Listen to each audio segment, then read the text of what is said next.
Hi viewers, welcome to our channel. ప్రస్తుతం మనతో పాటు దాము బాలాజీ గారు సీనియర్ జర్నలిస్ట్ ఉన్నారు. వారితో ఒకసారి మాట్లాడదాం. సార్ నమస్కారం సార్. నమస్తే. సార్ రాజేంద్ర ప్రసాద్ గారి కూతురు గాయత్రి గారు ఇవాళ చనిపోవడం జరిగింది సార్, హార్ట్ అటాక్‌తో. అయితే ఇంత ఎర్లీ ఏజ్‌లో హార్ట్ అటాక్ రావడం ఏంటి? అసలు ఎందుకు వస్తున్నాయి? మళ్ళీ పోస్ట్ కోవిడ్ తర్వాత ఇటువంటి పెరిగిపోవడం మనం చూస్తున్నాం సార్. అంటే దీనికి కోవిడ్ కూడా కారణం అనుకోవచ్చా? ఈ నేపథ్యంలో ఇటు రాజేంద్ర ప్రసాద్ గారు అండ్ వాళ్ళ కూతురు మధ్య రిలేషన్‌షిప్ గురించి ఒక వీడియో అయితే వైరల్ అవుతుంది. అంటే నా కూతురు ప్రేమ పెళ్లి చేసుకుంది, నేను మాట్లాడను అని చెప్పేసి. అంటే ఇటువంటివి కూడా వీటికి కారణం అవుతాయంటారా సార్? రాజేంద్ర ప్రసాద్ వాళ్ళ అమ్మాయి గాయత్రి, హ్మ్. అతనికి ఇద్దరు కూతుర్లు. సారీ, ఒక కొడుకు, ఒక కూతురు. ఈమె 38 ఇయర్స్. ఈమె చనిపోయింది నిన్న. యాక్చువల్గా రాత్రి గుండె నొప్పి అంటే ఆమెను ఏఐజీ హాస్పిటల్కి తీసుకెళ్లారు. బట్ వాళ్ళు కాపాడలేకపోయారు. ఈరోజు ఎర్లీ మార్నింగ్ ఆమె చనిపోయినట్టుగా డిక్లేర్ చేశారు. సో మామూలుగా రాజేంద్ర ప్రసాద్ కూతురికి ఆయనకి మధ్య ఇబ్బందులు అయితే గతంలో ఉన్నట్టుగా ఆయనే చెప్పారు కూడా. ఎందుకంటే రాజేంద్ర ప్రసాద్ కెరియర్ తీసుకుంటే మనకి ఆ, స్నేహం అనే సినిమాతో ఆయన వచ్చాడు. యాక్చువల్గా వీళ్ళది నిమ్మకూరు దగ్గర అనమాట. సో ఆ, అక్కడ ఈయన దాని ఏమంటారు, సెరామిక్ ఇంజనీరింగ్లో డిప్లొమా చదివాడు. యాక్చువల్గా జాబ్ కూడా చేస్తున్నాడు. బట్ తాతమ్మ కళ సినిమా వాళ్ళ ఏరియాలో షూటింగ్ జరుగుతున్నప్పుడు హ్మ్. తనకి వాళ్ళతో పరిచయం కావడం, రామారావు వాళ్ళతో. సో నేను కూడా ఇట్లా యాక్ట్ చేయాలనుకుంటున్నానని ఆయన చెప్పడం. దాంతో రామారావు, త్రివిక్రమరావు వాళ్ళ బ్రదర్ ఇద్దరు కూడా మీరు ప్రాపర్గా యాక్టింగ్ నేర్చుకోండి అని చెప్తే తను చెన్నై, అప్పట్లో అడయార్, సౌత్ ఇండియా అంటే అక్కడే ఉండేది, అడయార్ ఫిల్మ్ ఇన్స్టిట్యూట్లో జాయిన్ అయ్యాడు. చిరంజీవి తర్వాత సుధాకరు, మన రజనీకాంత్ వీళ్ళందరికీ కూడా ఆయన కొలీగ్. సో అలాగా అతను యాక్టింగ్లోకి వచ్చాడు. ఫస్ట్ బాపు సినిమా 1977లో స్నేహం అనే సినిమాలో ఆయన ఫస్ట్ యాక్ట్ చేశాడు. దాని తర్వాత వంశీ ఇతనికి కొంత బ్రేక్ ఇచ్చింది. వంశీ అని చెప్పుకోవచ్చు. వంశీది కూడా ఆ, ప్రేమించి పెళ్ళాడు సినిమా ఫస్ట్ వంశీతో చేశాడు. దాని తర్వాత ఆ, అతనికి ఆ, లేడీస్ టైలర్తో మంచిది వచ్చింది. అంతకుముందే మంచి పల్లకిలో కూడా కొంతవరకు నోటెడ్ అయ్యాడు హ్మ్. 7లో. ఆ తర్వాత ఆ, ఈయన దాదాపు ఒక 200 సినిమాలు చేశాడు. అందులో బేసిక్గా కామెడీ సినిమాలు ఎక్కువ అని చెప్పొచ్చు. వంశీ, జంధ్యాల, తర్వాత రేలంగి నరసింహారావు కాంబినేషన్లో ఈయన ఎక్కువ చేశాడు.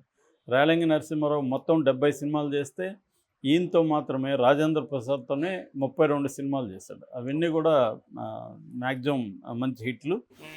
సో అలాగా ఈయన సినిమా కెరీర్ అనేది చాలా బాగుంది. అయితే కామెడీనే కాకుండా కొంత డిఫరెంట్ ఫిల్మ్స్, సీరియస్ జానర్లో కూడా ఆయన చాలా చేశాడు. ఎర్రమందారం కావచ్చు, ఆ నలుగురు కావచ్చు, మీ మీ శ్రేయోభిలాషి, ఇట్లాంటి సినిమాలు. క్విక్‌గన్ మురుగన్ అనే ఒక హాలీవుడ్ సినిమా కూడా చేశాడు. సో ఇప్పటికి కూడా ఆయన క్యారెక్టర్ ఆర్టిస్ట్‌గా చాలా బిజీగానే ఉంటున్నారు. సో అయితే ఆయన పెళ్లి చేసుకున్న విజయ చాముండేశ్వరి కూడా మన రమాప్రభ పెంచుకున్న అమ్మాయి. ఓకే. సో అయితే ఆయన ఒక ఇంటర్వ్యూలో ఏం చెప్పాడంటే, ఇప్పుడు వైరల్ అవుతున్న వీడియోలో, నేను మా అమ్మ 10 ఏళ్ల వయసులో, నా 10 ఏళ్ల వయసులో మా అమ్మ చనిపోయింది. అందుకని మా అమ్మ ఆహ్, నేను మిస్ అయ్యాను. దాంతో నా కూతుర్లో మా అమ్మని చూసుకునేవాడిని. కానీ నా కూతురు నాకు మోసం చేసి ప్రేమించిన వాడితో మాకు ఇష్టం లేకుండా పెళ్లి చేసుకొని వెళ్ళిపోయింది అని ఆయన బాధపడుతూ చెప్పాడు. అయితే ఆ తర్వాత మనవరాలు పుట్టడం, తేజస్విని అని, ఆ తర్వాత ఆ పాప కూడా సినిమాల్లోకి రావడం, అలాగా మళ్ళీ కలిసినట్టుగా అర్థమవుతుంది. ఎందుకంటే మనకి 'మహానటి సావిత్రిలో' చిన్నప్పటి సావిత్రిగా చేసింది ఈ పాపే అనమాట. హ్మ్. వీళ్ళ మనవరాలు ఈ గాయత్రి, ఆమె కూతురు. ఓకే. సో ఇది బేసిక్‌గా వాళ్ళ ఇది. అంటే ఒక్కోసారి తల్లిదండ్రులకి ఇష్టాలకు వ్యతిరేకంగా పిల్లలు పెళ్లి చేసుకున్నప్పుడు వీళ్ళు కొంత కోపగించుకోవడం, అలగడం ఇవన్నీ జరుగుతాయి. మళ్ళీ వాళ్ళకి పిల్లలు పుట్టినాక కలుసుకోవడం ఇవన్నీ జరుగుతుంది. ఓకే. అలాగా వీళ్ళది కూడా బిగినింగ్‌లో ఉన్నట్టుంది. తర్వాత కలిసినట్టు చెప్తున్నారు. ఏదేమైనా ఇది పెద్ద లాస్ అని చెప్పాలి రాజేంద్ర ప్రసాద్‌కి. ఎందుకంటే ఆమెకి పెద్ద వయసు కాదు. ఇతనికి 68 అంటే ఆమెకి 38. హ్మ్. సో యంగ్ ఏజ్‌లో చనిపోయింది. బట్ మామూలుగా అయితే స్త్రీలకి తక్కువ హార్ట్ అటాక్స్ వస్తాయని ఒక ఇది ఉంటది. కానీ ఈ మధ్య కాలంలో మనం స్త్రీలకు కూడా హార్ట్ అటాక్స్ ఎక్కువ వింటూ ఉన్నాం. సో చాలా జోకులు కూడా ఉండేవి. స్త్రీలకి హృదయం లేదు కాబట్టి వాళ్ళకి అవును. హార్ట్ అటాక్ రాదని మగవాళ్ళు జోకులు వేయడం ఇలాంటివన్నీ ఉండేది, కానీ ఈ మధ్య అది పెరుగుతుంది, స్త్రీలకు కూడా బాగా వస్తుంది. అయితే అంటే నేను అథెంటిక్గా చెప్పడానికి నేను డాక్టర్ కాదు, కానీ డాక్టర్లు చెప్పింది నేను లిటరేచర్ దాంట్లో చదివింది, కానీ మెడికల్ లిటరేచర్లో బేసిక్గా కారణాలు, కొన్ని రకాల కారణాలు పోస్ట్ కోవిడ్ హార్ట్ అటాక్స్ అనేవి పెరిగినట్టుగా మనకి ఆ, తెలుస్తుంది. డేటా కూడా అదే చెప్తుంది. మనకు తెలిసిన వాళ్ళు కూడా చాలామంది చాలా యంగ్గా ఉన్న వాళ్ళు కూడా చనిపోతున్నారు హార్ట్ అటాక్తో. ఈవెన్ 20 ఏళ్ల లోపల పిల్లలు కూడా చనిపోతున్నారు. సో దీనికి ప్రధానంగా కారణాలు చాలా ఉన్నాయి. అందులో ప్రధానమైన ఏంటంటే ఇన్ఫ్లమేషన్ పెరుగుతుందని, దాన్ని మయోక్రాడిటిటిస్ అంటారు మెడికల్ పరిభాషలో. ఇదేంటంటే మజిల్, హార్ట్ మజిల్ అనేది ఇన్ఫ్లమేషన్ వల్ల దెబ్బ తగులుతుంది, దాంతో హార్ట్ అటాక్ వస్తుంది అనేది ఒకటి. రెండవ కారణం బ్లడ్ క్లాటింగ్ కూడా బాగా పెరుగుతుంది. సో ఈ పోస్ట్ కోవిడ్ తర్వాత, కోవిడ్ ఎఫెక్ట్ అయిన తర్వాత బ్లడ్ క్లాటింగ్ అనేది కూడా పెరుగుతుంది. దీనివల్ల హార్టే కాకుండా బ్రెయిన్ స్ట్రోక్స్ కూడా కేసెస్ ఈ మధ్య బాగా పెరిగాయి. సో దీనికి కార్డియోవాస్కులర్ దీంట్లో ఇబ్బందులు వస్తాయి బ్లడ్ క్లాటింగ్ వల్ల. సో అది ఒక కారణం. మూడవది ఎండోథెలియల్ డిస్ఫంక్షన్ అంటారు. ఎండోథెలియల్ సెల్స్ అని బ్లడ్ సెల్స్లో ఉంటాయి. ఇవి బ్లడ్ ఫ్లోని రెగ్యులేట్ చేస్తాయి. ఎప్పుడైతే ఇవి డ్యామేజ్ అవుతాయో, ఎండోథెలియల్ సెల్స్ డ్యామేజ్ అయినప్పుడు స్లో అయిపోతుంది, రెడ్యూస్ అవుతుంది. బ్లడ్ ఫ్లో అనేది కరెక్ట్గా ఉండకుండా స్లో డౌన్ చేస్తుంది. దానివల్ల కూడా హార్ట్ అటాక్ వచ్చే అవకాశం ఉంది.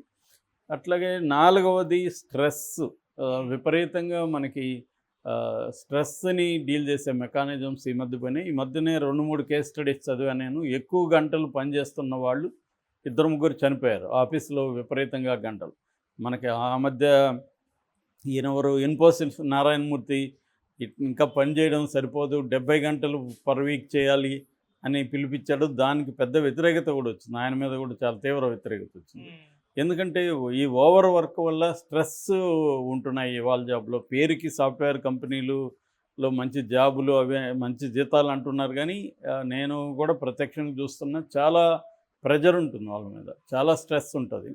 సో ఆ స్ట్రెస్ని డీల్ చేసుకొని ఇది చాలా కష్టం డీల్ చేయాలంటే. ముఖ్యంగా స్త్రీలకు ఇంకా ఎక్కువ స్ట్రెస్ ఉంది, వర్కింగ్ ఉమెన్కి. ఎందుకంటే వాళ్ళకి ఆఫీసే కాకుండా ఇల్లు చూసుకోవాలి, పిల్లల పెంపకం, ఇవన్నీ వాళ్ళకి అదనపు స్ట్రెస్. మగవాళ్ళన్న స్ట్రెస్ బస్టర్స్, వాళ్ళకి ఫ్రెండ్స్తో కలవడం, మందు తాగడం, ఇట్లాంటి వ్యవహారాలు ఉంటాయి. కానీ స్త్రీలకి ఇంకా కష్టం అయిపోతుంది. అందువల్ల స్త్రీలలో కూడా బాగా స్ట్రెస్ అనేది బాగా కనబడుతుంది, ముఖ్యంగా వర్కింగ్ ఉమెన్లో. సో అది కారణం. నా ఐదవది క్రానిక్ ఎఫెక్ట్ అంటారు. క్రానిక్ వచ్చి దీన్ని సెల్యులోసిస్ అని పిలుస్తున్నారు.